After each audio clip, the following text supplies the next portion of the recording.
کا باقاعدہ آغاز کریں گے۔ جڑاوالا کے متاثرین کے لیے وزیر اعلیٰ محسن نقوی کا فی گھر 20 لاکھ روپے امداد کا اعلان۔ کہتے ہیں یہ ملک ہر پاکستانی کا ہے، مسلم، مسیحی، سکھ، ہندو سب ایک ہیں۔ ہم ہر ظلم کے ساتھ ہیں، ظالم کو کیفرے کے در تک پہنچائیں گے۔ ACE چرچ کی دعائیہ تقریب میں شرکت، متاثرین کو انصاف کی یقین دہانی کرائی۔ وزیر اعلیٰ پنجاب محسن نقوی کی جڑاوالا آمد، UP چرچ کا دورہ کیا، پادریوں اور مسیحی برادری سے ملاقات کر کے اظہار یکجہتی کیا، متاثرین کو مکمل انصاف کی یقین دہانی کروائی۔ وزیر اعلیٰ کا کہنا تھا کہ گرجا گھر متاثرین کے گھر اور معمولات زندگی بحال ہونے تک چین سے نہیں بیٹھیں گے۔ یہ بہت بڑا سانحہ ہے اور یہ جڑاوالا کے شہر کے لیے ایک ایسی چیز ہے جو اب ہماری امن کمیٹی نے اس کو پیار اور محبت سے دور کرنا ہے اور اپنے مسیح بھائیوں کے ساتھ کھڑے ہونا ہے، جو انہوں نے وعدہ بھی کیا ہے، اناؤنسمنٹ بھی کی ہے۔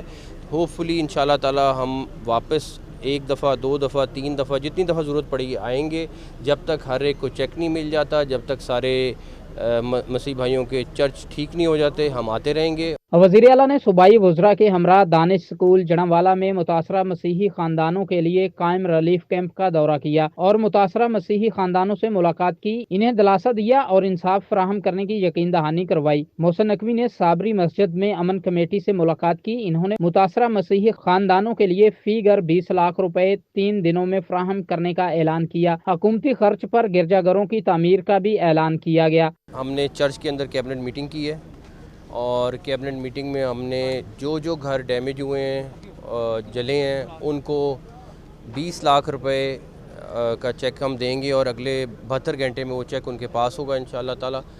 دوسرا، ان سے ہم نے انصاف ڈیفینیٹلی دلوانا ہے، اس کا وعدہ کیا ہے۔ تیسرا، جتنے چرچز جلے ہیں اس کو گورنمنٹ اپنے ایکسپینس پہ ٹھیک کرائے گی، یا اس حالت میں یا اس سے بہتر حالت میں۔ وزیر اعلیٰ محسن نقوی نے مسیحی برادری کے معمولات زندگی بحال ہونے تک بار بار دورہ کرنے کا بھی عندیہ دیا۔ ساتھ ہی رپورٹر شراز بٹ اور فصیح نقوی اور کیمرہ ٹیم کے ہمراہ طیب مقبول، سٹی 41 فیصل آباد۔ صدر رویت ہلال کمیٹی اور خطیب بادشاہی مسجد مولانا محمد عبدالخبیر آزاد نے جڑاوالا میں متاثرہ گرجا گھروں کا دورہ کیا، متاثرین کو بھرپور تعاون کی یقین دہانی کرائی، بولے ملک دشمن عناصر کے منصوبے کامیاب نہیں ہونے دیں گے۔ ہم نے ابن آدم کی اولاد کو عزت عطا کی ہے اور انسانیت کا احترام ہمیں اسلام سکھاتا ہے، اور ہمارے نبی حضرت محمد الرسول اللہ صلی اللہ علیہ وسلم کے پاس آپ جانتے ہیں کہ جب نجران سے وفد آیا تو آپ نے ان کے لیے دروازوں کو کھول دیا اور آپ نے بات کی۔ اگر ہم صلح حدیبیہ کو دیکھ لیں، میثاق مدینہ کو دیکھ رہے ہیں، اس طرح کے کئی جو میثاق ہوئے اس میں کیا کچھ تھا، تو میں یہ سمجھتا ہوں کہ یہ بہت بڑی زیادتی ہے اور اس کی جتنی بھی مذمت کی جائے وہ کم ہے۔ آج پورا ملک اس حوالے سے سراپا احتجاج ہے۔ میں سمجھتا ہوں کہ آج ضرورت اس چیز کی ہے کہ ہمیں یہ جو لوگ ہیں جنہوں نے بھی اس طرح کی کارروائی کی ہے ان کو قرار واقعی سزا دینی چاہیے۔ آج ہم نے ممبر و محراب سے علامہ صاحب موجود ہیں، یہ جو جمعہ گزرا اس میں ہم نے اقلیتوں کے اسلام میں جو حقوق ہیں اس پر بات کی ہے۔ پاکستان پیپلز پارٹی کی رہنما نیر حسین بخاری اور شری رحمان کی جڑاوالا میں عیسیٰ نگری کا دورہ، فیصل کریم کنڈی اور سید حسن مرتضیٰ سمیت دیگر بھی ہمراہ تھے۔ پریس کانفرنس کرتے ہوئے PPP رہنماؤں کا کہنا تھا کہ مسیحی برادری کے ساتھ جو ظلم ہوا اس کی شدید مذمت کرتے ہیں، ملک دشمن عناصر ہمیں بدنام کرنے میں کامیاب ہوئے، واقعے کے ذمہ داران کو کیفرے کردار تک پہنچایا جائے گا۔ آپ کو اپڈیٹ کر رہے ہیں اس حوالے سے PPP رہنما نیر حسین بخاری اور شری رحمان کا عیسیٰ نگری کا دورہ، فیصل کریم کنڈی اور سید حسن مرتضیٰ سمیت دیگر بھی ہمراہ تھے۔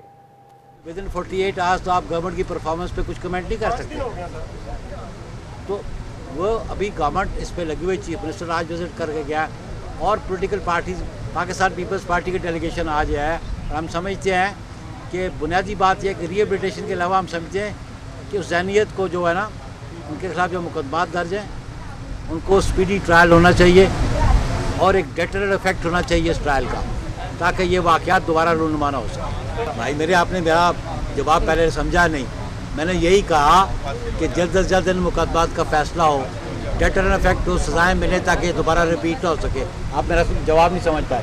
جی دیکھیے، مطالبہ تو واضح ہے، ابھی کیا گیا ہے، ہر جگہ ہم نے بات دیکھی۔ پہلے تو یکجہتی کرنی ہے، کا اظہار پکا کرنا ہے، مذمت کرنی ہے، لیکن اس سے بہت آگے ہمیں دادرسی کرنی ہے اور دیکھنا ہے کہ جو جتنے بھی اس میں کرمنلز ہیں وہ اپنی ان کو کیفر کردار تک پہنچایا جائے. اور ظاہر ہے یہاں پہ جو جتنی چرچز ہیں لوگوں کے گھر ختم کیے گئے ہیں, نظر آتش کیے گئے ہیں, ان کو واپس. ضلع انتظامیہ کے عدم توجہ سرکاری املاک زبحالی کا شکار. ٹوبہ ٹیک سنگھ میں میونسپل کمیٹی دفتر کے سامنے کمیٹی باغ میں لگا جدید فوارہ غیر فعال ہو گیا. احمد ندیم کی رپورٹ.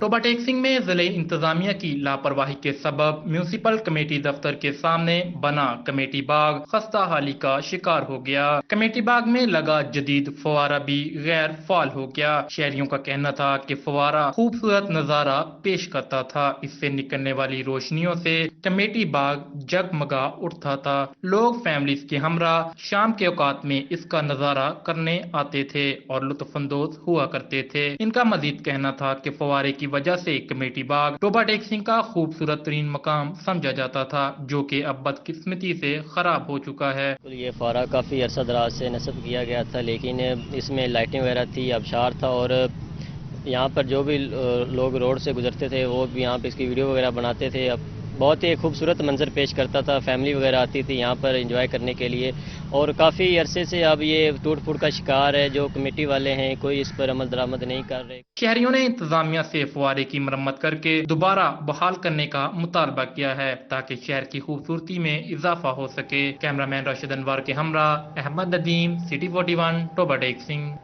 فیصل آباد ویسٹ مینجمنٹ کمپنی نے یوزرز فیس لگانے کے لیے کالونیوں کا ڈیٹا طلب کر لیا. آنے والے دنوں میں سروس لینے کے لیے فیس ادا کرنا لازم ہوگا.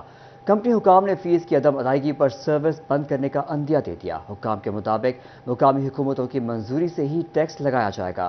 کمپنی اپنے اخراجات اسی طرح سے ہی پورے کرے گی تاکہ نئی مشینری خریدنے سمیت دیگر اقدامات کیے جا سکیں. اس سے قبل حکومت نے ٹیکس نہ لگانے کی ہدایت کی تھی, اب دوبارہ سے اجازت طلب کی جا رہی ہے. سیلابی پانی کم ہونے لگا مگر تباہ کاریاں پیچھے چھوڑ گیا. کئی ایکڑ پر فصلیں متاثر ہو گئیں. جنگ میں کریمو بیراج پر پانی کی سطح میں قدرے کمی. پانی کا بہاؤ 69,000 کیوسک ریکارڈ کیا گیا. سیلابی پانی سے چارے, دھان اور مکئی کی فصل متاثر. گنے کی فصل بھی زد میں آ گئی. بند کے اندر نشیبی علاقوں سے 2 ماہ بعد بھی پانی کا اخراج نہ ہو سکا. کاشتکاروں کا بڑا نقصان, حکومت سے مدد کی اپیل کی. ادھر چنیوٹ کے مقام پر دریائے چناب میں پانی کے بہاؤ میں بھی کمی. 26,000 کیوسک سے کم ہو کر 22,000 کیوسک پر آ گیا. ہیڈبرالا پر 64,000, ہیڈ خانکی پر 50,000 اور ہیڈ قادر آباد پر پانی کا بہاؤ 41,000 کیوسک ریکارڈ کیا گیا. کنٹرول روم کے مطابق پانی کی مقدار میں مزید کمی متوقع ہے. چنیوٹ میں محکمہ زراعت اسماگ کی روک تھام کے لیے متحرک. لاہور ہائی کورٹ کے حکم پر دھان کے مڈھے کو جلانے پر مقدمات کا اندراج. کسانوں کو جرمانے سے بچانے کے لیے آگاہی پیمفلٹ تقسیم کیے گئے. ڈپٹی ڈائریکٹر زراعت ڈاکٹر شہباز احمد کہتے ہیں فصلوں کی باقیات جلانے اور خلاف ورزی کی صورت میں کارروائی ہوگی. ان کا مزید کہنا تھا کہ کسان دھان کے مڈھوں کو نہ جلائیں بلکہ کھیت میں روٹا ویٹ کریں, جس سے نامیاتی مادہ بڑھے گا اور فصل کی پیداوار بہتر ہوگی. اسسٹنٹ ڈائریکٹر امجد گورسی اور دیگر فیلڈ سٹاف نے کسانوں سے ملاقات کر کے انہیں فصلوں کی باقیات نہ جلانے کی ہدایت کی. خلاف ورزی پر فی ایکڑ 15,000 روپے جرمانے کا عندیہ بھی دیا. گزشتہ سال دھان کے مڈھے کو جلانے پر کسانوں کو اندراج مقدمہ اور لاکھوں روپے جرمانے کا سامنا کرنا پڑا تھا. فیصل آباد میں لوکل گورنمنٹ کے حوالے سے اچھی خبر. پنجاب حکومت نے ترقیاتی منصوبوں کا پروپوزل طلب کر لیا. دیہی علاقوں میں کروڑوں روپے لاگت سے ترقیاتی منصوبے مکمل ہوں گے. لوکل گورنمنٹ حکام کے مطابق دیہی علاقوں میں ترقیاتی اسکیموں پر کام ہوگا. رواں برس ابھی تک کوئی بھی کام نہیں ہو سکا, تاہم اکتوبر تک ہر حلقے میں کروڑوں روپے کی لاگت سے کام کرایا جائے گا. نگراں حکومت نے منظوری دے دی. کھادوں کی قیمت میں اضافہ, کاشتکار پریشان. محکمہ زراعت مشکلات کا ازالہ کرنے کے لیے کوئی اقدامات نہ کر سکا. دھان کے کاشتکاروں کو فصل کاشت کرنے میں مشکلات درپیش ہیں. اویس خان کی رپورٹ. جنگ میں کھاد کی بڑھتی قیمت کے باعث کاشتکار پریشانی کا شکار ہیں. ان کی مشکلات کا ازالہ کرنے کے لیے محکمہ زراعت نے کوئی عملی اقدامات نہ کیے. دھان کے کاشتکاروں کو فصل کاشت کرنے میں مشکلات درپیش ہیں. مہنگائی کے باعث دھان کی قیمت میں اضافے کا بھی خدشہ پیدا ہو گیا. یوریا کھاد جڑی ہے جی وہ اس وقت نہیں مل رہی, شارٹ ہے. تقریباً 1,000 روپے ریٹ اوپر ہے گورنمنٹ ریٹ تو. ڈی اے پی اور باقی فاسفورس کھادا بھی اس طرح ہیں. باقی جی فلڈ ایریا ساڈا کافی نقصان ہو گیا. وہ اپنا تل بیج ہے یا اپنا کماد ہے, منجی ہے, اس طرح ساریاں فصلوں کا کافی نقصان ہوا جی.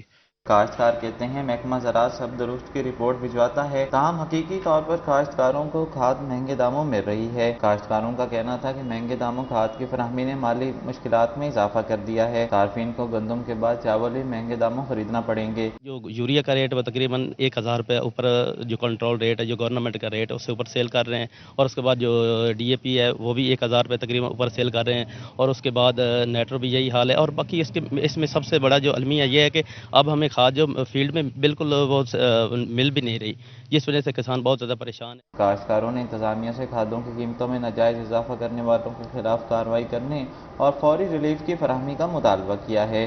کیمرامین عظیم احمد کے ساتھ Awais Khan, city 41 Jhang.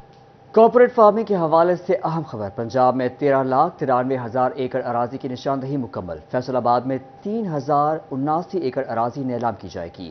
Corporate farming کے حوالے سے پنجاب کے 29 اضلاع میں 300 مقامات کی نشاندہی کی گئی ہے۔ یہ زمین 20 سال کے لیے لیز پر دی جائے گی، لیز بولی کے ذریعے ہوگی۔ زمین کی نشاندہی ڈپٹی کمشنر کی جانب سے کی گئی ہے۔ اس زمین پر زرعی تحقیق اور فارمنگ ہوگی۔ عارضی کنیکشن سے بجلی استعمال کرنے والے رہائشی کالونیز ہوشیار ہو جائیں۔ فیسکو نے عارضی کنیکشن پر بجلی چلانے والوں کو 1 ستمبر تک کا وقت دے دیا ہے۔ بجلی کنیکشن مستقل نہ کرانے پر تمام کالونیز کے کنیکشن منقطع ہوں گے۔ اس حوالے سے فیسکو حکام کا کہنا ہے کہ عارضی کنیکشن پر مقررہ وقت سے زائد بجلی کا استعمال غیر قانونی ہے۔ ایف بی آر انسپیکٹرز اور اسسٹنٹ پرائیویٹ سیکرٹریز کی ترقیوں کا معاملہ، بیشتر ملازمین نے اثاثوں کی تفصیلات بورڈ کو جمع نہ کرائیں۔ F B R headquarter کا ملازمین کو فوری اثاثوں کی تفصیلات جمع کرانے کا حکم دے دیا۔ F B R headquarter نے پروموشن زون میں موجود ملازمین کو مکمل کارکردگی رپورٹ جمع کرانے کی ہدایت بھی کی۔ بڑے برانڈ سٹورز، چین سٹورز اور ڈپارٹمنٹل سٹورز کی پوائنٹ آف سیل سسٹم میں رجسٹریشن کا معاملہ، ایف پی آر فیصل آباد ملک بھر میں تیسرے نمبر پر آ گیا۔ ڈویژن بھر میں 580 بڑے ریٹیل سٹورز کو پی او ایس میں رجسٹرڈ کر لیا گیا۔ رجسٹریشن کے حوالے سے کراچی کا پہلا اور لاہور کا دوسرا نمبر ہے۔ ایف بی آر حکام کے مطابق پی او ایس میں رجسٹریشن سے سیلز ٹیکس چوری روکنے میں مدد مل رہی ہے۔ پوائنٹ آف سیل سسٹم کا دائرہ کار مزید بڑھا رہے ہیں۔ بڑھتی مہنگائی کے بادل اتوار بازار پر بھی چھا گئے۔ مہنگائی کی وجہ سے اتوار بازاروں میں سناٹے، گاہک نہ ہونے کے برابر، دکاندار بھی پریشان دکھائی دینے لگے۔ ارسلان درانی کی رپورٹ۔ آئے روز بڑھتی مہنگائی نے فیصل آباد کے سستے اتوار بازاروں کو بھی اپنی لپیٹ میں لے لیا۔ اتوار بازاروں میں رش معمول سے کہیں کم نظر آیا۔ دکاندار کہتے ہیں لوگوں کی قوت خرید کم ہو گئی، اخراجات پورے کرنا مشکل ہو چکا ہے۔ صورتحال بہت مندی پئی ہے جی، دیکھو صبح دے آئے اسی 8 بجے دے، گاہک ویکھ لو، گاہک تانوں نظر ہی نہیں آندے ہیں۔ مہنگائی کی بہت زیادہ ہے، بازاروں میں کوئی حال نہیں ہے، کاروبار بالکل نہیں ہے، بازار خالی ہے، کسٹمر کے پاس بھی نہیں پیسے ہیں تو دکاندار کے پاس بھی پیسے نہیں ہیں۔ دکانداروں کا کہنا تھا کہ صبح سے بیٹھے ہیں، کوئی گاہک نہیں آیا، لوگوں کے پاس کھانے کو پیسے نہیں، بازار کا رخ کون کرے گا۔ شہری کا کہنا تھا سستا اتوار بازار سستا نہیں رہا، مہنگائی میں اضافے کے سبب اشیاء خریدنا مشکل ہو گیا ہے۔ خریداری کرن ਕਹਿੰਦੇ ਆਂਦੀ ਲੋਕਾਂ ਨੇ ਘਰ ਦਾ ਰਾਸ਼ਨ ਪੂਰਾ ਕਰਨਾ ਕਿ ਇੱਥੇ ਲੰਡਾ ਲੈਣ ਆਣਾ, ਜਿੰਨੀ ਮਹਿੰਗਾਈ ਹੋ ਗਈ ਆ, ਲੋਕੀ ਘਰ ਦਾ ਰਾਸ਼ਨ ਪੂਰਾ ਕਰਦੇ, ਉਹਨਾਂ ਬਿੱਲ ਇੰਨੇ ਆ ਗਏ, ਬਿੱਲ ਨਹੀਂ 60 ਹਜ਼ਾਰ ਰੁਪਇਆ ਬਿੱਲ ਆ ਰਿਹਾ। ਇੱਕ ਸਾਡੀ ਗਲੀ ਦਾ ਬੰਦਾ 22,000 ਰੁਪਇਆ ਉਹਦੀ ਤਨਖਾਹ ਨੂੰ 18,000 ਬਿੱਲ ਆ ਗਿਆ, ਉਹ ਪਿੱਟਦਾ ਪਿਆ। ਹੁਣ ਮੈਂ ਬਿੱਲ ਤਾਰਾ ਕੇ ਬੱਚਿਆਂ ਨੂੰ ਖਵਾ ਲਿਆ ਕੇ۔ بڑھتی مہنگائی سے ہر طبقہ متاثر ہو رہا ہے، حکومت کو چاہیے مہنگائی پر قابو پانے کے لیے ٹھوس اقدامات کرے۔ کیمرہ مین وکیل نقاش کے ساتھ ارسلان درانی، سٹی 41 فیصل آباد۔ فیصل آباد میں راشد منہاس شہید سوسائٹی کا 29واں سالانہ کنونشن، شہید راشد منہاس کی 53ویں برسی کی مناسبت سے تقریب کا اہتمام کیا گیا۔ سوسائٹی کے سرپرست اعلیٰ زاہد مقصود نظامی کی صدارت کی۔ فیصل آباد میں راشد منہاس شہید سوسائٹی کا 19واں سالانہ کنونشن ہوا۔ تقریب کا اہتمام شہید راشد منہاس کی 53ویں برسی کی مناسبت سے کیا گیا۔ راشد منہاس شہید سوسائٹی کے سرپرست اعلیٰ زاہد مقصود نظامی نے تقریب کی صدارت کی۔ نظامی برادری کی کثیر تعداد شریک ہوئی۔ تقریب کا آغاز تلاوت قرآن پاک اور نعت رسول مقبول صلی اللہ علیہ وآلہ وسلم سے ہوا۔ سرپرست اعلیٰ زاہد مقصود نظامی کہتے ہیں راشد منہاس نے کم عمری میں شہادت نوش کی اور نشان حیدر حاصل کیا۔ سوسائٹی نے منہاس ڈے ڈکلیئر کیا ہوا ہے۔ آج کا دن راشد منہاس شہید کی بدولت آج منہاسوں کا دن ہے۔ پوری دنیا میں، اقوام عالم میں جہاں کہیں بھی منہاس زندہ و ثابتہ ہیں، آج مختلف فورمز پہ، مختلف پلیٹ فارمز پہ راشد منہاس کا یوم شہادت منایا جا رہا ہے۔